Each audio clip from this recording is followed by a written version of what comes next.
বর্ধমান বিদ্যার্থী ভবন girls high school. সঠিক উত্তরটি নির্বাচন করো। কেন্দ্রমণ্ডলের অপর নাম এ নিফে। এস তরঙ্গ প্রবাহিত হয় বি কঠিন পদার্থের মধ্য দিয়ে। 3 বজ্রপাতের দেশ বলা হয় সি নাম্বার ভুটানকে। 4 পৃথিবীর ব্যাসার্ধ হল এ 6370 কিমি। 5 নেপালের রাজধানী সি কাঠমান্ডু। 6 সীমা স্তরটি গঠিত এ ব্যাসল্ট শিলা দিয়ে। 2 এ শূন্যস্থান পূরণ করো। সার্কের সদর দপ্তর কাঠমান্ডুতে অবস্থিত।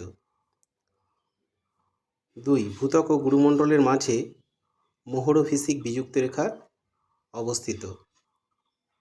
2 বি দারুচিনি দ্বীপ কাকে বলে? শ্রীলঙ্কাকে। 2 লাভা বলতে কী বোঝো? ভূগর্ভের গলিত উত্তপ্ত ম্যাগমা ফাটল দিয়ে ভূপৃষ্ঠের বাইরে বেরিয়ে এলে তাকে লাভা বলে।